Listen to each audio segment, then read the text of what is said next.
मेरे प्यारे साथियों, परीक्षा पे चर्चा के इस महत्वपूर्ण एडिशन में आपका बहुत बहुत स्वागत है। इस बार परीक्षा पे चर्चा कुछ अलग है, कुछ खास है।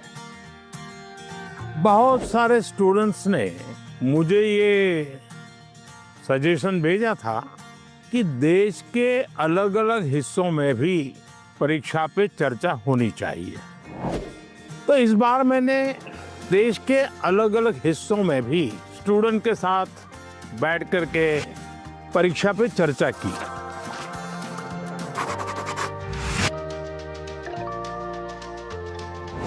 इस स्पेशल एपिसोड में आप यही देखने जा रहे हैं। तो सबसे पहले चलते हैं तमिलनाडु के कोयम्बटूर। तमिलनाडु के स्टूडेंट्स की एनर्जी, उनकी क्यूरियोसिटी ने मुझे बहुत प्रभावित किया। आइए देखते हैं। बड़ा कम तो आप लोगों को कुछ खाने पीने को मिला कि नहीं? क्या मिला? नहीं, हमें घर से लेके आए थे। I couldn't believe my eyes when I saw him. First, I had expected like a dynamic, dramatic entry because he is the prime minister after all. But it was very simple, humble and down to earth. वो जब अंदर आए बस like goosebumps आने लग गए. It was really great. ऐसा है कि मैं कई वर्षों से 10th और 12th के जो बच्चे हैं उनसे बातचीत करता रहता हूँ, परीक्षा पे चर्चा। और मैं बातचीत करता हूँ कुछ सीखने के लिए। मेरे लिए बहुत बड़ा ये सीखने का कार्यक्रम होता है, ये सिखाने का कार्यक्रम नहीं। तो मैं आज तमिलनाडु के नौजवानों को इसलिए मिल रहा हूँ कि मुझे कुछ सीखना है। तो आप में से अगर कोई कुछ बातें करना चाहते हो, अपनी बात बताना चाहते हो, तो मुझे सुनना है। कौन शुरू करेगा? छवि जैन है मेरा नाम। मुझे स्टार्टअप करना है, तो मुझे किन किन विषय की जानकारी चाहिए और एजुकेशनल लेवल पे मुझे क्या करना होगा जिससे मुझे स्टार्टअप के लिए मदद मिल सके। आपकी बात एकदम सही है। मैं भी आजकल जब भी किसी नौजवान से मिलता हूँ तो तुरंत कहते हैं स्टार्टअप। पहले आपका ध्यान इस बात पे होना चाहिए कि आप क्या करना चाहते हैं। कुछ स्टार्टअप ऐसे हैं जो सिर्फ टेक्नोलॉजी में इनोवेशन करना चाहते हैं। किसी को लगता है मैं ड्रोन बनाऊं, किसी को लगता है कि मैं घर में बिजली की व्यवस्था ऐसी खड़ी कर दूं। अपने किसी 4 दोस्तों को देख जानती होगी जो टेक्नोलॉजी में एक्सपर्ट हैं। एक आध दोस्त है फाइनेंस में एक्सपर्ट है। चलो 4 लोगों की टोली बना दे, साइड में अपन स्टार्टअप शुरू करते हैं। जरूर नहीं कोई स्टार्टअप के लिए कोई 25 साल की उम्र चाहिए, आप कभी भी शुरू कर सकते हैं। छोटे छोटे स्टार्टअप से भी काम शुरू हो सकता है। तो मैं समझता हूँ कि अगर आपकी रुचि है तो बहुत अच्छी बात है। कुछ स्टार्टअप चलाते हैं, तुमको मिलने जाना और एक प्रोजेक्ट रिपोर्ट बनाओगे, उनको बताना चाहिए मैं तो स्कूल से हूँ, मैं स्कूल का प्रोजेक्ट बना रहा हूँ। तो वो छुपाएगा नहीं, आपसे बताएगा। तो धीरे धीरे आपको ज्ञान भी मिलेगा कैसे कर सकते हैं। सर, हमेशा मुझे ये डर रहता है कि कहीं मैं पढ़ाई में ज़्यादा फोकस करूँ तो मैं अपनी पैशन खो दूँ। अगर मैं अपने पैशन पे ज़्यादा फोकस करूँ तो मेरी पढ़ाई छूट जाएगी। दोनों के बीच में बैलेंस कैसे लाऊं? देखिए, पहली बात है कि ये 2 अलग चीजें, ऐसा आप मानते क्यों हैं? दोनों उपयोगी हैं। जैसे मान लीजिए आपको आर्ट का शौक है? और आपने साइंस का कोई विषय पढ़ा और उसमें कोई लैब की चर्चा है और कुछ केमिकल मिलाने की चर्चा है। तो आप ऐसा कीजिए, कागज लीजिए, लैब बनाए, कागज पे पेंटिंग कर लैब बनाए। फिर जो केमिकल पढ़ने के थे, हर बोतल में केमिकल का नाम लिखे। फिर आप पढ़ने में आया था कि भाई इस केमिकल को मिलाने से ऐसा कलर बनता है, तो एक दूसरा चित्र बनाइए, उस पॉट के अंदर वो कलर। तो आपको चित्र का काम भी हो गया और आपको वो लेसन भी याद हो गया। यानी एक साथ दोनों चीजें बहुत अच्छी तरह से आप कर सकते हैं। आपके थकान को उतरने के लिए भी एक प्रकार से आपके पास जो कला है, क्राफ्ट की, जो कुछ भी आपकी सीखने की इच्छा है, वो आपको मदद कर सकती है। डेली या सप्ताह में 2 दिन आधा घंटा इसके लिए दो। समाज जीवन में जिसकी जरूरत है वो शिक्षा तो करनी है, लेकिन जो व्यक्ति के जीवन में उपयोगी है वो आप इससे कर सकती हैं। हमारा देश भी 2047 में डेवलप्ड राष्ट्रों के साथ एक होने वाला है। सो मेरा प्रश्न क्या है कि हम नवयुवक इसे हासिल करने के लिए क्या कर सकते हैं? मुझे अच्छा लगा कि मेरे देश के 10th 12th के बच्चों के मन में भी 2047 विकसित भारत का ड्रीम है। ये मेरे लिए बहुत बड़ी खुशी की बात है ना। आज मुझे अब मजा आएगा। वाह, देखिए ये चीज है ना। अब 2047 में विकसित भारत यानी क्या है? आपने कभी सिंगापुर के विषय में सुना होगा। सिंगापुर एक जमाने में एक मछुआरों का छोटा सा गांव था, उसमें से आज इतना बड़ा बन गया।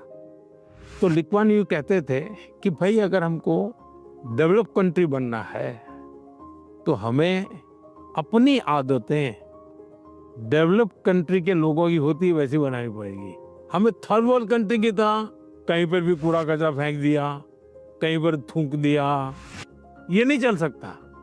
सिर्फ कहीं जाना है, भाई यहाँ पर रेड लाइट है, मुझे स्कूटर खड़ा कर देना चाहिए। अब छोटी सी चीज है कि भाई हम परिवार में तय करेंगे कि हमारे घर में खाने के बाहर कुछ भी जूठा नहीं छोड़ेंगे। बताइए, सब लोग ऐसा करें तो कितना खाना बचेगा, कितना बड़ा फायदा होगा। तो एक नागरिक के नाते मैं अगर इन चीजों का जीवन में ठीक से पालन करूं तो मतलब कि मैं विकसित भारत के लिए कंट्रीब्यूट कर रहा हूं। अब जैसे वोकल फॉर लोकल, मैं मेरे देश की चीजें खरीदूंगा। मैं भारत में जो चीजें बनी उसको लूंगा। जैसे मैं कहता हूँ मेड इन इंडिया।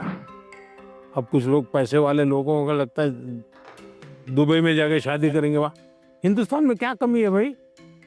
हम सब देश के नागरिक छोटी छोटी चीजों को करें, हम जरूर विकसित भारत बनाने में अपना दायित्व निभा सकते हैं, हम कंट्रीब्यूट कर सकते हैं। He was shocked that, oh my God, a student is actually concerned about this. And he told us that it's the small steps that matter, not the large ones. मेरा आपसे प्रश्न ये है कि कोई भी छात्र या कोई भी मनुष्य अपना जीवन जब व्यतीत करता है तो बहुत सारे चुनौतियों का सामना करता है। जब चीज़ें डिफ़िकल्ट हो जाती है तभी हमको हमारा जो मोटिवेशन होता है जीवन व्यतीत करने में वो कम होता है। तो ऐसी स्थिति में सफलता प्राप्त करने के लिए हमें मोटिवेशन की ज़रूरत है या अनुशासन की? दोनों चीजें महत्वपूर्ण है जीवन में। अगर अनुशासन है ही नहीं तो कितना ही इंस्पिरेशन होगा तो वो इंस्पिरेशन क्या काम का आएगा? मान लीजिए एक किसान है, उसको प्रेरणा मिल रही है, बगल वाला किसान बहुत फसल कर रहा है, इंस्पिरेशन है कि यार उसकी तो 1 एकड़ भूमि है, मेरी तो 4 एकड़ भूमि है, वो ज्यादा कमाता है, मैं कम कमाता हूं, तो उसको इंस्पिरेशन तो वहां से मिलता है। लेकिन ये बारिश के पहले जोतना चाहिए, वो सोचता नहीं, देखेंगे अब हफ्ते के बाद करेंगे। अगर खेत जोतेगा नहीं और बारिश आ गई फिर वो कुछ भी करे, उसकी तो हालत खराब ही रहेगी। तो उसके अंदर वो डिसिप्लिन नहीं था। इंस्पिरेशन था कि मैं उसकी जितनी कमाई करूं, लेकिन डिसिप्लिन नहीं थी। भाई मुझे इस समय के पहले खेत जोत के रखना चाहिए, बीज की जरूरत है ला करके रखना चाहिए, बीज को तैयार करने का काम करना चाहिए, तो डिसिप्लिन नहीं था। जीवन में डिसिप्लिन बहुत अनिवार्य है। इंस्पिरेशन में सोने में सुहागा का काम करता है। अगर डिसिप्लिन नहीं है, कितना ही इंस्पिरेशन क्यों ना हो, वो फिर बोझ बन जाता है, निराशा पैदा करता है। When I asked my question, it was a question that was stuck with me from so many years. Now, finally, I feel great and honored to get a clarity from a person who I've looked up to. Sir, आजकल के ज़माने में AI का प्रभाव बढ़ते ही जा रहा है। हम देख सकते हैं कि कई कंपनियों में इंसान नहीं बल्कि एआई एम्प्लॉयज़ भी होते हैं। तो मेरा ये सवाल है कि क्या हम एआई को डरना है और हम अपने फ्यूचर करियर लेने के समय क्या क्या याद रखना चाहिए? देखिए, हर युग में जब भी कोई नई टेक्नोलॉजी चर्चा होती है, कंप्यूटर आया तो चर्चा हो रही, क्या हो जाएगा सब। तो ये हर युग की ये चर्चा का विषय रहा है। हमें किसी चीज से डरना नहीं चाहिए। हमारी कोशिश होनी चाहिए, एक, हम उसके गुलाम नहीं बनेंगे। मैं अपने जीवन में मैं ही निर्णायक रहूंगा, वो मेरा मालिक नहीं बनेगा। जैसे कुछ बच्चों का है, मोबाइल उनका मालिक बन गया है। अगर मोबाइल नहीं है तो खाना नहीं खा सकता है, टीवी नहीं है तो जी नहीं सकता है। मतलब ये आप उसके गुलाम बन गए। मैं गुलाम नहीं बनूंगा। एक बार मन में ये पक्का करना, हर टेक्नोलॉजी का हम ज्यादा उपयोग कर सकते हैं। अगर मैं एआई को पूछूं मुझे ये किताब कहाँ से मिलेगी, कौन सी है, इस विषय पे अच्छी किताब कौन सी है, हो सकता है वो गाइड करे, आपको ये काम आएगा। लेकिन तुम कहोगे मैं ही पढ़ूंगा, तुम ही मुझे बता दो अंदर क्या है, तो फिर गड़बड़। और हमेशा ही नेचर ऑफ जॉब बदलेगा। नेचर ऑफ जॉब बदलना है। और पहले भी जब बैलगाड़ी में लोग जाते थे तो एक प्रकार का जॉब था, अब वो हवाई जहाज में जाने लगा तो बहुत कुछ बदल गया, लेकिन जीवन तो चलता रहा। तो मैं समझता हूँ हमने टेक्नोलॉजी को समझना होगा, खुद का विस्तार करना होगा, उसमें उस टेक्नोलॉजी की ताकत को जोड़ना होगा, हमारे कामों में वैल्यू एडिशन करें। अगर ये होता है तो मैं पक्का मानता हूँ कि कितने ही उत्तम से उत्तम टेक्नोलॉजी क्यों ना आए, हमें उपयोग होने ही वाली है, हमें डरने की जरूरत नहीं है। I never believed I would be the one to be chosen to have such a gracious occasion with our Prime Minister. It was a really great experience. I am completely overwhelmed and it felt surreal. It felt like a family more than a prime minister. साथियों, कोयम्बटूर के हमारे युवा साथी पढ़ाई के साथ साथ AI, startup और फ्यूचर की टेक्नोलॉजी को लेकर बहुत जागरूक है। और मैं कह सकता हूँ यही तो है युवा भारत की युवा सोच, जो विकसित भारत 2047 के संकल्प को नीत नई मजबूती दे रही है। साथियों, परीक्षा पे चर्चा का मतलब ही है साथ बैठकर बात करना और एक दूसरे से सीखना। और इसी सिलसिले को आगे बढ़ाते हुए हमारी चर्चा कुछ हफ्तों के बाद कोयम्बटूर से निकल करके छत्तीसगढ़ की राजधानी रायपुर पहुंच गई। वहां भी बच्चों से मेरी बहुत दिलचस्प बातें हुई और मैं कह सकता हूं सिर्फ बातचीत नहीं, बहुत मजेदार चीजें खाने का भी मौका मिल गया। आप भी इसका आनंद लीजिए।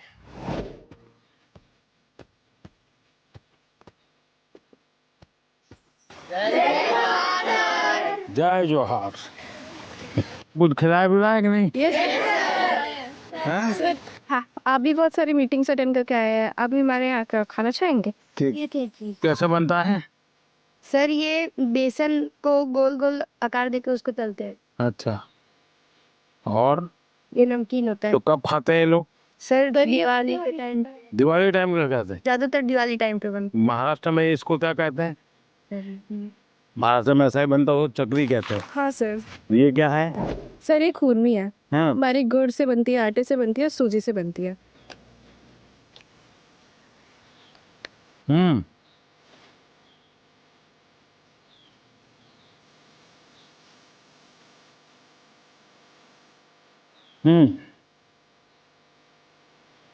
तो बढ़िया खिलाने के लिए धन्यवाद बेटा। वहाँ पे हमें खुरमे मिली तो उन्होंने सबको अपने हाथ से खुरमे खिलाई। It was just so amazing.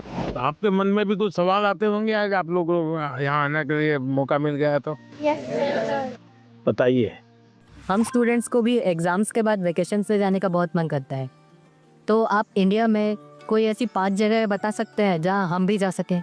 आप जिस तहसील में से हो, कौन सा तहसील है आपका? सर, मैं रायपुर से। रायपुर से। रायपुर तहसील में कौन कौन सी चीजें हैं, इसका जरा लिस्ट बनाओ। 1 घंटा लगेगा, 2 घंटे लगेंगे, जाऊंगा। फिर लिस्ट बनाओ जिले में कौन से हैं जो देखे नहीं हैं, फिर तय करूं मैं राज्य में कौन से हैं, छत्तीसगढ़ में ऐसी कौन सी जगह मैं गया नहीं हूँ। हमें कहीं पर भी जाए स्टूडेंट के रूप में जाना चाहिए, तब टूरिज्म का मजा आता है। रेल के डिब्बे में जाना और साथ में खाना भी ले जाना, देखना चाहिए कैसा अनुभव होता है। भीड़ होती है, क्या होता है, लोग बातें करते हैं, क्या करते हैं, इसका एक आनंद होता है, जीवन में सीखने को मिलता है। भारत इतनी विविधताओं से भरा हुआ है, एक जिंदगी भी कम पड़ जाए देखने के लिए। सर मेरा प्रश्न आपसे यह है कि कभी कभी हम एग्जाम के दौरान रिवीजन नहीं कर पाते हैं, जिससे हमारा मन अशांत हो जाता है। तो सर हम अपने मन को शांत कैसे करें एग्जाम के दौरान भी और एग्जाम हॉल में जाने से पहले की? एक वीक देख लीजिए परीक्षा के पहले का, सभी चीजों को अपने ऊपर नीचे तो कर ही लिया होगा। आप मान के चलिए आपने जो सुना है, आपने जो पढ़ा है, वो बेकार नहीं गया है, कहीं ना कहीं तो स्टोरेज है ही है वो। आप शांत मन से बैठ लीजिए, चिंता मत कीजिए, जैसा पेपर आता है देख लीजिए। दूसरी चीज, आप अच्छा विद्यार्थी बनना है ना, आपको उस विषय पर ग्रिप होनी चाहिए ना, तभी तो अच्छे विद्यार्थी बनोगे। सब्जेक्ट पर ग्रिप कैसे आएगी? एक अच्छा खिलाड़ी कैसे बनता है? निरंतरता बनाए रख, डिसिप्लिन में रहता है, रूटीन में चलता है। सबसे बड़ी बात है वो लगातार कंपटीशन करता रहता है,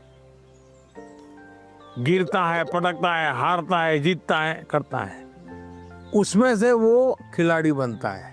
ठीक है, आपको मैं एक सुझाव देता हूं, आप करिए। आपके क्लास में कुछ विद्यार्थी होंगे, आपको लगता है जरा पढ़ने में थोड़ा कम है, ऐसे तो होते ही हैं, हाँ?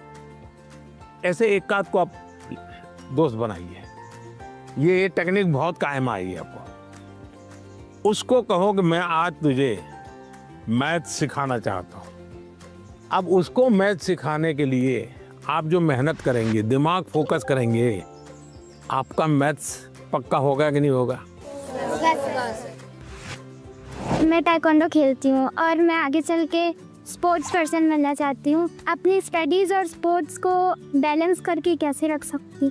शिक्षा की जीवन में भी जरूरत है, समाज जीवन में भी जरूरत है, इसको अंडर एस्टिमेट नहीं करना चाहिए। ये गलती कभी मत करना कि खेल में मैं बहुत अच्छा हूं इसलिए मुझे पढ़ने की जरूरत नहीं है, लेकिन शिक्षा ही सब कुछ कर लेगी ऐसा नहीं है। आप में हुनर है, जो भी है उसको डेवलप करना चाहिए। खिलाड़ी बनने के लिए खेले वो एक विषय है, लेकिन जिंदगी में खेल होना चाहिए ये भी बहुत जरूरी है। जिंदगी खेल होने से बचाना है तो जिंदगी में खेल होना चाहिए। खेलना भी है, खेलूंगा तो खिलूंगा, और पढ़ना भी है ताकि और लोग कहें नहीं कि इसको कुछ पढ़ना उड़ना आता नहीं इसलिए मैदान में रहता है। नहीं, पढ़ने में भी मैं पावरफुल हूँ, खेलने में भी पावरफुल। वो जो भी बताए उसको मैं अपने लाइफ पे इम्प्लीमेंट करने का कोशिश करूँगी, और मैं लफ्ज़ों में बयान नहीं कर सकती आज जो भी हुआ। सर मेरा सवाल ये है, जैसे कुछ सालों पहले आपने स्वच्छ भारत स्टार्ट किया था, हमारा नया रायपुर भी डेवलपमेंट की ओर जा रहा है, तो हम एज अ स्टूडेंट उस डेवलपमेंट के लिए या अपने इन्वायरमेंट को प्रोटेक्ट करने के लिए क्या कंट्रीब्यूट कर सकते हैं? प्राकृतिक संपदा को बचाने का हमारे स्वभाव में होना चाहिए, और धीरे धीरे हमें लोगों को जोड़ना चाहिए। अब जोड़ते रहते हैं तो बदलाव आता है। खुद के जीवन में कुछ नियमों का अगर हम पालन करते हैं, जैसे अब पानी, मुझे बताइए कि मैं ब्रश कर रहा हूँ और पानी बह रहा है, अरे भाई तुम ब्रश कर रहे हो तो पानी तो बंद करो, जब मुंह धोओगे तब पानी लेना। छोटी छोटी चीजें होती हैं। एक बार मैं एक गांव की यात्रा कर रहा था, दूर से मैंने देखा कि एक जगह एकदम से जंगल जैसा लग रहा है, बड़ा हरी भरा। तो क्या है बोले तो स्कूल है, तो सब इतना सूखा है, ग्रीन है। वहाँ एक टीचर थे, उस टीचर ने ये जो पेट्रोल पंप होता है, वहाँ जो ऑयल के कैन वगैरह होते हैं वो इकट्ठे करते थे वो, और बच्चों को कहते थे कि तुम्हारे घर में वो जो पानी होता है जिसमें खाने का कुछ अंश होता है, वो इस बोतल में रोज़ स्कूल आओगे तब भर करके आना। तो सारे बच्चे वो बोतल भर के या जो उनको कंटेनर दिया है वो भर करके आते थे, और उन्होंने वहाँ पैड लगाए थे। हर बच्चे को एक पैड दे दिया गया था। वो जो पानी ले आता था वो उसमें डालना होता था उसको। फर्टिलाइजर का भी काम करता था, सब्जी वब्जी के टुकड़े होते थे। उसके कारण वो पूरा स्कूल को चारों तरफ एकदम से ग्रीन बन गया था। एक टीचर ने इतना बड़ा परिवर्तन लाया। मानवीय रूप से व्यवहार करे तो बदलाव शुरू हो जाता है। छोटी चीजें हैं, हम आराम से कर सकते हैं। समाज का वातावरण हमारे स्वभाव में आना चाहिए।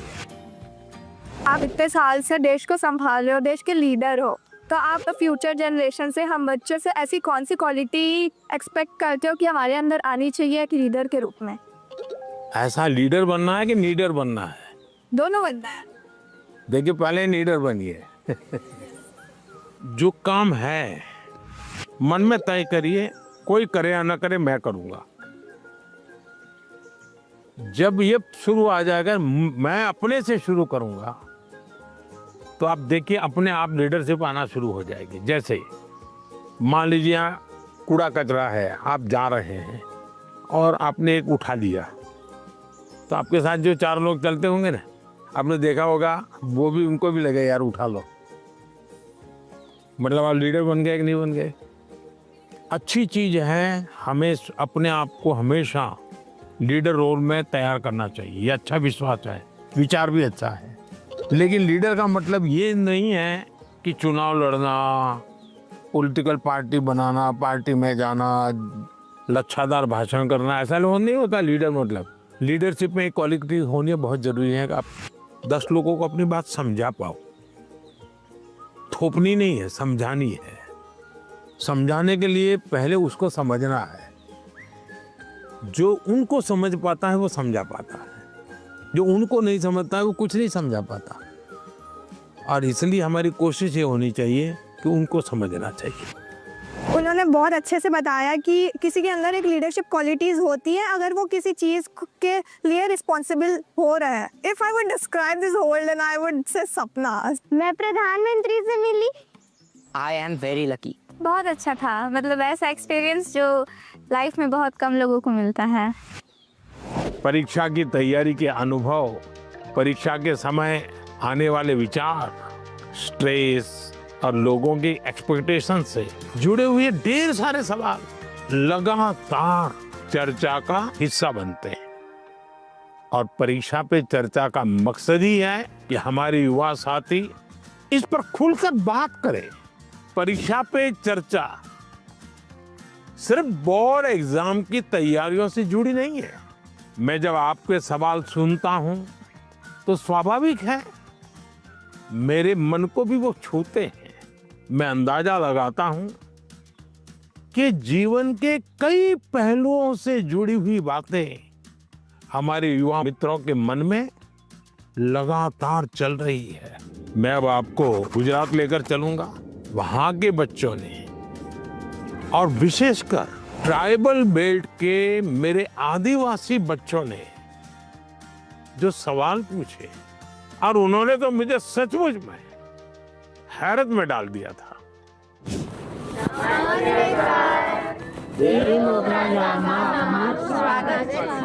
वाह, पर मैंने तो કહ્યું આજે બધાને હિન્દીમાં બોલવાનું છે। ફાવશે ને? चलिए।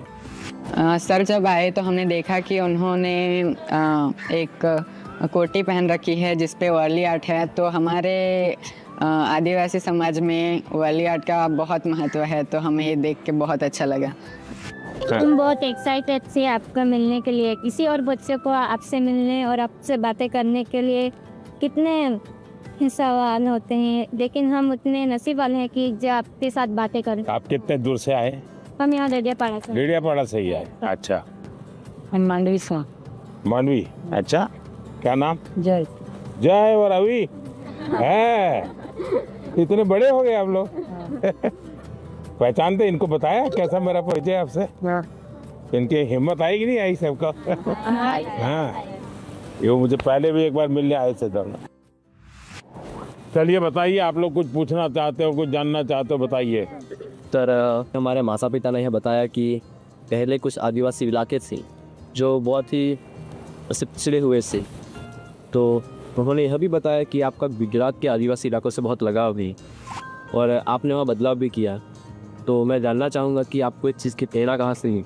आपको पाल चित्रिया की घटना मालूम है? हाँ। हैं? वहाँ आदिवासी समाज के बहुत बड़ा आज़ादी का संघर्ष लड़ा था। एक बार बहुत भयंकर अकाल हुआ था, तो उस समय मैं उस क्षेत्र में काफ़ी दिनों तक रह करके काम करता था। तो उस समय लगता था कि यहाँ एजुकेशन पे ध्यान देना चाहिए। उसके बाद जब मुझे मौका मिला, मुख्यमंत्री बना, तो मैं ध्यान देने लगा। आपको हैरानी होगी, एक समय ऐसा था कि उमरगांव से अंबाजी तक एक भी साइंस स्कूल नहीं था। तो बाद में आपने तो देखा, अब तो 2 यूनिवर्सिटी है, साइंस स्कूल है, इंजीनियर ITI है, बहुत सारा बदलाव आया है, तो उसका बहुत बड़ा लाभ हो रहा है। हाँ सर। आज भी आपको मालूम होगा, एक मैंने PM जनमन योजना बनाई है। आदिवासियों में भी कुछ इलाके और कुछ लोग हैं, समाज वो और पीछे रह गए हैं, तो मुझे फिर उनके लिए अलग से स्कीम बनानी पड़ी, अलग से बजट बनाना पड़ा। तो मुझे तब से लगता था कि हम शिक्षा पर जितना ज़्यादा बल देंगे उतना बहुत तेजी से विकास होगा। दूसरा मेरे मन में था, पूरे आदिवासी बेल्ट उमरगाम से अंबाजी एक पूरा हाईवे बनाया है, तो विकास के लिए इंफ्रास्ट्रक्चर की बहुत ज़रूरत होती है। लोग भी आना जाना शुरू करते हैं, तो उस दिशा में ध्यान दिया। मेरा आपसे यह प्रश्न है कि पहलगाम हमले के बाद हमारे घर में सब चर्चा कर रहे थे कि अब आगे क्या होगा। पूरा देश आपकी ओर देख रहा था। फिर ऑपरेशन सिंदूर हुआ और हमारे देश की सेना ने जीत हासिल की। तो ऐसे संजोग में आपने अपने तनाव को कैसे हैंडल किया? हम तो सिर्फ परीक्षा के तनाव से। आप लोगों को परीक्षा का तनाव आ जाता है। जब आप पुरानी परीक्षा के दिनों को याद कीजिए, अगर पुरानी परीक्षाओं को याद करेंगे तो आपको लगेगा हाँ यार, जब गया तब तो टेंशन था, लेकिन जब करके आ गया तो कुछ नहीं था। ऐसा होता है कि नहीं? परीक्षा के लिए सबसे अच्छी चीज होती है कि आप पेपर सॉल्व करने की आदत डालें, लिखने की। ज्यादातर लोग क्या करते हैं, पढ़ते हैं। यस, अगर खुद इस प्रकार से आप प्रैक्टिस करते रहते हैं तो मुझे पक्का विश्वास है कि आपको कभी भी तनाव नहीं आएगा। हम क्या करते हैं, पूरे दिन किताब, अरे कभी हंसो है। दूसरा सबसे बड़ी चीज है जो आज लोगों को ध्यान में नहीं है, वो है नींद। अच्छी नींद लेनी ही चाहिए। आपको लगेगा ऐसा कैसा प्रधानमंत्री है जो सोने की बात करने के लिए आए, हम तो एग्जाम के लिए पूछ रहे थे। लेकिन वो नींद इतनी पूरी लेते हैं तो बाकी समय आपका बहुत ही फ्रेश, नए विचार, नए आइडिया, मन बहुत प्रफुल्लित रहता। हाँ सर, हम डॉक्टर या कभी इंजीनियर या कभी अफसर बनना चाहते हैं, तो हमें आगे बढ़ के अपना करियर कैसे चूज करना चाहिए सर? अगर आपने एक महीने में 10 चीज़ अलग अलग बता दी तो घर वाले क्या कहेंगे, इसका तो कोई ठिकाना ही नहीं। ये तो अच्छी चीज़ है कि आपको कुछ किसी को देख के लगा मैं भी ऐसा बनता तो क्या होता। अगर ये हमको करना है, जो व्यक्ति बहुत बड़ा बन गया है वो बड़ा बनने की इच्छा होना बुरा नहीं है, लेकिन वो बड़ा बना है तहीं से अपने को जोड़ो मत। कहाँ से शुरू किया था, अगर आपका ध्यान उस पर होगा तो फिर लगे हाँ यार यहाँ से चलो मैं शुरू करता हूँ। कोई कहेगा कि मैं क्रिकेटर बना, लेकिन जब मैं 8वीं कक्षा में था तो सुबह 4 बजे उठ करके साइकिल चला करके स्टेडियम तक जाता था और फिर मैं 2 घंटे प्रैक्टिस करता था। तो फिर तो मैंने कहा अच्छा इतना मेहनत करना पड़ता है, चलो मैं शुरू करता हूँ। अभी तो क्या लगता है, देखिए यार सेंचुरी लगा दी, फोटो छप गई।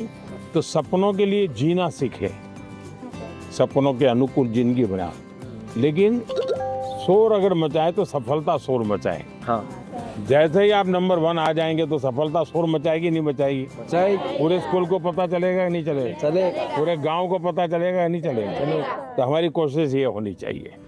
सर ने जो बातें कही, जो मैंने सुनी, सब मैंने अपने जीवन में आगे बढ़ने के लिए और आगे बढ़ के कुछ बनने के लिए सब अपने लिए सोचा। आइए। सर अब हम ले चलते हैं हमारे कल्चर से रिलेटेड कुछ चीज़ें दिखाने। सर ये है वारली पेंटिंग्स है, जो एक कार्डबोर्ड बनाते हैं उससे ऐसे पेंटिंग करते हैं। ये सभी वो चीज़ें हैं जो हमारे कल्चर से रिलेटेड है। सर हमने आदिवासी का जो आदिवासी है उनके कलाकृतियों को रिप्रेजेंट किया है, जैसे कि चित्रकला है, ये लिपन आर्ट, ये जो मैंने बनाया ये है पिथुरा आर्ट। खुद बनाए हो? यस सर, आपके लिए ये बनाया है। क्या नाम आपका? ईशान है। ये आपकी हैंड राइटिंग है? Yes sir. अरे वाह, थैंक यू सर। कितने बढ़िया है भाई। घर की दीवारों पे ये बनाए हैं और उनकी पूजा भी करते हैं। वाह, तो आप तो बड़े आर्टिस्ट हो गए भाई। Yes sir. हैं? मुझे बहुत अच्छा लग रहा है कि हमारे भारत देश के वड़ा प्रधान ने मेरी पेंटिंग्स ली है और सर ने भी बहुत अच्छी तरह के हमारे साथ, जैसे हम खुद फ्रेंड्स के साथ बात कर रहे हैं, ऐसा फील हो रहा था। प्लीज आपसे ये सवाल है कि आपकी लाइफ में आपके टीचर्स का क्या रोल? बहुत रोल था, बहुत रोल था। जैसे मैंने बताया, मेरे टीचर हमें डेली कहते थे कि आप लाइब्रेरी जाइए, टाइम्स ऑफ इंडिया में ये एडिटोरियल के ऊपर एक वाक्य रहता है, वो अपने उसमें लिख करके आइए, और दूसरे दिन वो उसकी चर्चा करते थे। तो ऐसी बहुत सी चीज़ें थी, जैसे ये जो फिटनेस वाला मामला है, तो मेरे यहाँ एक परमार साहब करके से, जब मैं प्राइमरी में था, वो बहुत आग्रही रहते थे फिजिकल फिटनेस के लिए, सिखाते थे भी थे, और योगा सिखाते थे, मलखम सिखाते थे। हम प्लेयर नहीं बने, लेकिन हमें ये तो समझ आया कि ये शरीर के लिए ज़रूरी है। तो हर टीचर का हर एक के जीवन में, अब दुनिया के कितने भी बड़े महान पुरुष को मिलिए, उसके जीवन से 2 बातें जरूर मिलेगी। वो एक वो कहेगा कि मेरे जीवन में मेरी माँ का बहुत बड़ा रोल है। हाँ, दूसरा कहेगा मेरे जीवन में मेरे टीचर का बहुत बड़ा रोल। हर एक क्षेत्र में हमारा देश आगे बढ़ रहा है, तो आप बताएंगे कि हमारे देश से आदिवासी समुदाय के लोग हमारे देश को आगे बढ़ाने में क्या कर सकते हैं? वह देखिए, देश जो आज आगे बढ़ा है ना, वो आदिवासी समाज के कारण ही बढ़ा है। आज देश का पर्यावरण बचा है तो आदिवासी समाज के कारण बचा है। वे प्रकृति की पूजा करते हैं, प्रकृति की रक्षा करते हैं। आज भी हमारे देश की सेना सर्वाधिक देश भर के आदिवासी समाज के बेटे बेटियां सेना में है। आज देश के हर क्षेत्र में अब कोई फर्क नहीं रहना चाहिए, हमारे लिए कोई फर्क नहीं है। हमारे पास तो अब जैसे स्पोर्ट्स में हमारे आदिवासी बच्चे बहुत कर सकते हैं, इनका डेवलपमेंट हुआ, देश का नाम रोशन। आपको मालूम है अभी क्रिकेट महिला टीम जीत करके आई, पता? क्रांति गौड़ नाम की बच्ची है, मध्य प्रदेश से, वो आदिवासी बेटी है। उसने खेलकूद में नाम कमाया है। और वैसे भी हमारे देश के कई खिलाड़ी हैं जो आदिवासी समाज से हैं और उन्होंने बहुत बड़ा नाम रोशन किया है। उसी प्रकार से हुनर, आपके पास इतनी कला है, आप अगर टेक्नोलॉजी सीख लें तो यही सामर्थ्य कितना आगे बढ़ जाएगा। तो एक तो हमें नौकरी के लिए जिंदगी ये नहीं हो सकता, नहीं। सपना तो ऐसा होना चाहिए भाई मैं एक ऐसी जिंदगी जीना चाहता हूँ, उसके लिए मैं जिंदगी को बनाऊंगा। अगर ये हम करते हैं तो हमें बहुत लाभ होगा। गाना गाएंगे, चलिए सुनाइए। जंगलू रे नारी तू तपालू रे नारी, जंगलू रे नारी तू तपालू रे नारी, तेरी उत्पाती आये या मोकी माता, तेरी तू सताली आये या मोकी माता। हम सबने मिलके उनके लिए गाना गाया जो कि यहाँ मोगी माता के बारे में था। वो कहाँ रहते हैं, कैसे रहते हैं, वो सब था उस सॉन्ग में। हमारी बहुत सारी बातचीत हुई सर के साथ कि कैसे जीवन में हमेशा खुश रहे, सारे स्ट्रेस को कैसे दूर करे, अपने टाइम मैनेजमेंट कैसे करे, और एग्ज़ाम के बारे में भी कैसे मतलब पढ़ाई करे, एग्ज़ाम से डरना नहीं है। पहले तो मुझे खुद पे आंखों पे भरोसा ही नहीं हो रहा था कि पीएम सर हमारे सामने है। पता ही नहीं चला कि टाइम कहाँ चला गया।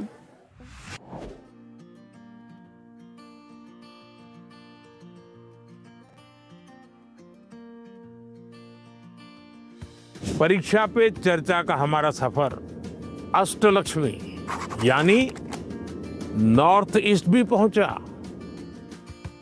और गुवाहाटी में परीक्षा पे चर्चा, और वो भी ब्रह्मपुत्रा के उस बहते हुए प्रवाह के बीच मजे से सैर करते करते चर्चा भी चलती रही।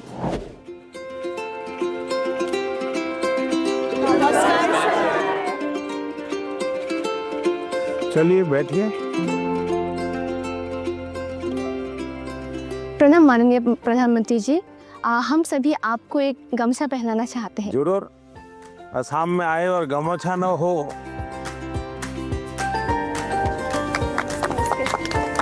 वाह। उनका जो प्रेजेंस है ना वो बहुत ही कामिंग है, लाइक रिलैक्स जैसा लग गया। बैठे रहने पर जो एंजाइटी होती है सब निकल गया। उनके साथ एक साथ बहुत बातें की है फिर हमने। अच्छा, आप लोगों ने परीक्षा पे चर्चा कार्यक्रम पहले कभी देखा है टीवी पर? हाँ सर।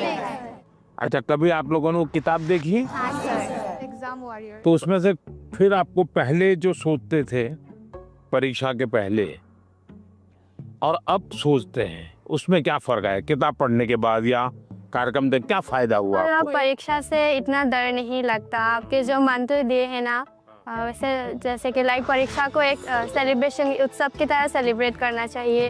तो अब थोड़ा थोड़ा परीक्षा की तरफ से मतलब डर कम रहा है। पर लेकिन डर तो घर के लोग डराते हैं ना।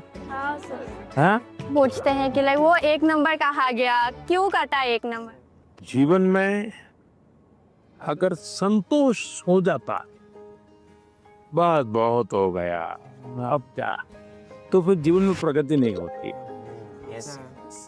ये जीत तो रहनी चाहिए मन में, लेकिन उसके लिए मैंने मंत्र में एक बात बताई है। सर, हमें किसी और से प्रतियोगिता नहीं करना या शाबाश। मैंने ये कहा है कि हमने लगातार खुद से कंपटीशन करते ही रहना चाहिए। कोई हमें कहता भी 99 आए, 1 क्यों नहीं आया? ठीक है, उन्होंने कहा, बात अलग है।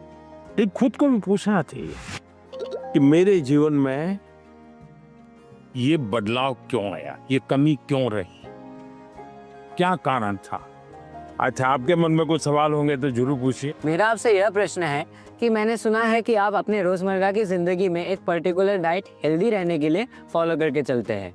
तो हम छात्र ऐसा कौन सा मैजिकल डाइट फॉलो करके चले जिससे कि हम एनर्जाइज्ड और फोकस रह पाए और हमारा सबसे बेहतर प्रदर्शन आ पाए परीक्षाओं में? हकीकत ये है कि मेरा कोई डाइट का सिस्टम ही नहीं है, क्योंकि मैं पहले अलग अलग परिवारों में भोजन करता था, तो इतना ही रहता था कि मैं वेजिटेरियन हूँ तो वेजिटेरियन खाऊंगा। फिर उस घर में जो होता था वो मैं खाता था। दूसरा, मुझे खुद को कभी पकाना पड़ता था, कभी खिचड़ी पका देता था। खिचड़ी खाते हैं नहीं हम? डाइट आपकी पसंद का होना चाहिए, यानी ऐसा नहीं दवाई की तरह डाइट नहीं खाए। तय करो कि पेट भर के खाना है कि मन भर के खाना है। आप ज्यादातर लोगों के क्या होता है, मना न करे तब तो खाते रहे। अनाज जो है पेट भर के खाते हैं, लेकिन सांस सीना भर के नहीं लेते हैं। यहां उल्टा करना चाहिए। दिन में जब भी मौका मिले एकदम शरीर भर जाए इतना सांस लेना चाहिए। हो सके तो कुछ पल उसको रोकना चाहिए और फिर धीरे से निकालना चाहिए। हम लोग क्या करते हैं, खाना यानी बाकी 50 कामों में शरीर को सबसे आखिरी प्रायोरिटी देते हैं, लास्ट प्रायोरिटी। अच्छा, आप में से कितने लोग हैं जिन्होंने नियम बनाया कि हम सूर्योदय देखेंगे या नहीं देखेंगे? ऐसे कितने? सनराइज। ये शरीर को ये चीजें एक ताजगी देती हैं, एक एनर्जी देती हैं। इनको हमने आदत बनाई है, शरीर को सबसे पहले प्रायोरिटी दिलाती। सर, अक्सर हमारे माता पिता हमारे दोस्तों के साथ हमारी तुलना करते हैं, परंतु उससे ज़्यादा दबाव हम पर तब पड़ता है जब हमारे अपने घर वालों या भाई बहनों से तुलना की जाती है। तो ऐसी परिस्थिति में हमें क्या करना चाहिए? मान लीजिए कह दिया पिताजी ने कि देख तेरी बहन के अक्षर कितने बढ़िया है, उसके हैंडराइटिंग कितने अक्षर है, तो अच्छा व्यक्ति क्या कहेगा? उस बहन को कहेगा बहन मुझे सिखाओ ना, मैं कैसे हैंडराइटिंग अच्छा बनाऊं। दूसरा क्या करेगा? बस ये माँ पापा माँ को बहन ही अच्छी लगती है, उसके हैंडराइटिंग अच्छे लगते, मैं इतनी मेहनत कर रहा हूँ देखते नहीं है। अगर परिवार में भी किसी एक की अच्छाई की बात होती है तो हमने उस भाई या उस बहन से उसकी अच्छाइयों को सीखने का प्रयास करना चाहिए और पिता माता को कहना चाहिए कि आपने अच्छी बात बताई, ये चीज मेरे में नहीं है, मुझे बताइए मैं कैसे इसको तैयार करूं। तो पिता माता का आपकी तरफ देखने का तो देखिए ये बुरा नहीं मानता है, ये इसमें से सीखने का प्रयास करता है। कंपैरिजन से माँ बाप ने बचना चाहिए और मैं हर माँ बाप से कहता हूँ कि कृपा करके आप परिवार में किसी के सामने उतनी तारीफ न करें ताकि बच्चे की आदत खराब हो जाए। इतनी तारीफ न करें एक बच्चे की कि दूसरे बच्चे को लगे कि देखो हर बार ये तो इसकी बात दुनिया में बताते रहते, मेरी तो बताते नहीं। परिवार में अगर निकट हमसे कोई ज्यादा अच्छा है, हमें मनोमन उसको गुरु मान लेना चाहिए। उसको पता नहीं होना चाहिए कि आप उसको गुरु मानते हैं। अब उसको कहना चाहिए यार तुम बैडमिंटन बहुत बढ़िया खेलते हो, मेरी गलती क्या होती है मुझे सिखाओ, तो वो भी अपने आप को बड़ा नहीं मानेगा, वो कहेगा यार ये मेरे से सीखना चाहता है, वो अपने को बराबर ही मानेगा। नर्वसनेस तो ऑब्वियसली थी ही, पर साथ में बहुत उत्साहित भी फील हो रहा था, बहुत खुशी हो रही थी कि मैं मोदी जी से मिलने वाली हूँ। मतलब मुझे लगा नहीं था ऐसा मेरे साथ कभी होगा, पर जब हुआ तो बहुत ही खुशी हुई। अक्सर छात्रों को स्टेज में या फिर लोगों के सामने बात करने में तकलीफ होती है, इसमें आत्मविश्वास बढ़ाने के लिए आप हमें क्या सलाह देना चाहेंगे? तो आप अगर उनको सलाह देनी है तो क्या दोगे? हाँ, आइए मेरे पास, आगे आगे सब लोग आइए। अगर किसी को 1 2 3 में कहना है तो कैसा? सर, आत्मविश्वास रखना चाहिए। हाँ, ये आत्मविश्वास जो है ना, उसमें 2 शब्द है। 2 शब्द कौन कौन से हैं? जिसका अपने आप पर विश्वास है उसको कभी डर नहीं लगता। आपको अपने पर विश्वास है क्या?